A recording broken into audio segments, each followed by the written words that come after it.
Mulai dari informasi terpopuler yang pertama, Volkswagen berencana menutup sedikitnya 3 pabrik di Jerman dan melakukan pemutusan hubungan kerja atau PHK terhadap puluhan ribu karyawannya. Hal tersebut dilakukan sebagai upaya perombakan untuk menghadapi gejolak ekonomi.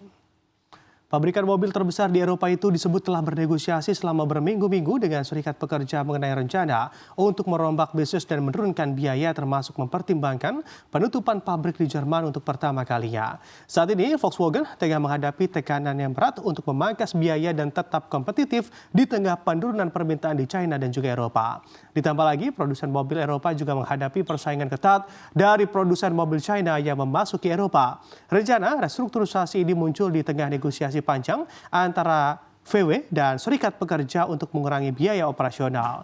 Kepala Dewan Perwakilan Pekerja VW, Daniela Cavallo juga mengungkapkan perusahaan berencana untuk memotong gaji merek Volkswagen setidaknya sebesar 10% dan membekukan kenaikan gaji hingga 2025 hingga 2026. Sementara itu, ribuan karyawan VW berkumpul di Wolfsburg untuk memprotes rencana tersebut dengan membunyikan klakson dan juga peluit menyuarakan tuntutan agar tidak ada satupun pabrik yang ditutup.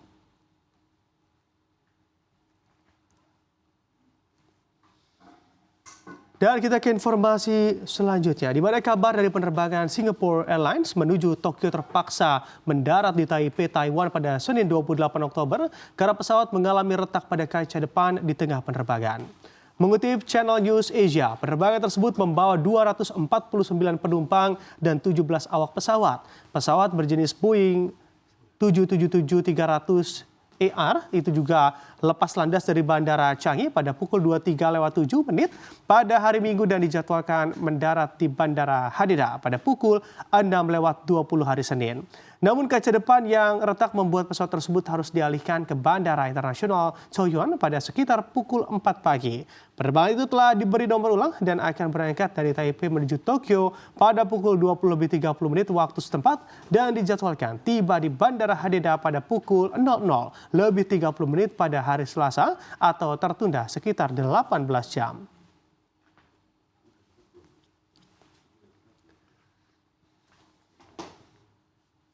Dan kita ke informasi selanjutnya, di mana Israel menyerang fasilitas nuklir Iran dalam serangan Sabtu 26 Oktober lalu.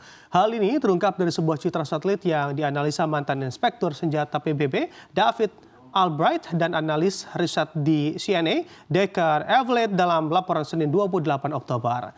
Citra satelit memperlihatkan bagaimana Israel menyerang gedung-gedung di Parchin, kompleks militer besar di dekat Teheran. Israel juga menyerang Hojir yang merupakan lokasi produksi rudal di dekat Teheran yang pada Juli lalu sedang mengalami perluasan besar-besaran. Keterangan serupa juga disampaikan Albright yang memaparkan bahwa citra satelit komersial Parchin menunjukkan Israel merusak 3 bangunan sekitar 320 meter dari situs Talegan 2, tempat Iran menyimpan peralatan uji penting.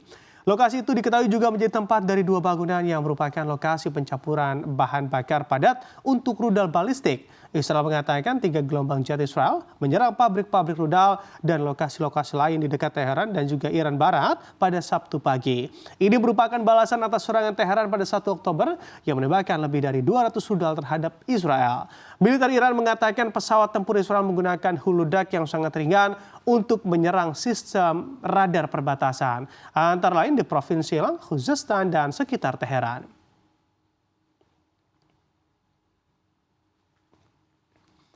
Pemerintah Rusia akan segera mengirimkan 2 armada kapal perangnya ke Surabaya, Indonesia pada November mendatang, di mana hal disampaikan Duta Besar Rusia untuk Indonesia, Sergei Tolshanov, di kediamannya di Jakarta pada Senin 28 Oktober 2024. Tolshanov mengatakan bahwa pengerahan ini dilakukan untuk mengikuti latihan Angkatan Laut kedua negara yang pertama dalam sejarah dan akan dinamai Oruda 2024. Penamaan latihan tersebut berasal dari gabungan 2 kata, yakni Oruda yang berarti elang dalam bahasa Rusia dan Garuda dalam bahasa Indonesia. Menurut Tolshanov, latihan yang akan dilakukan di wilayah Laut Jawa ini merupakan langkah penting dalam kerjasama militer bilateral dengan Indonesia. Dirinya juga menyebut latihan ini dilakukan hanya dalam kerangka kedua negara dan bukan ditujukan sebagai kerjasama melawan pihak manapun.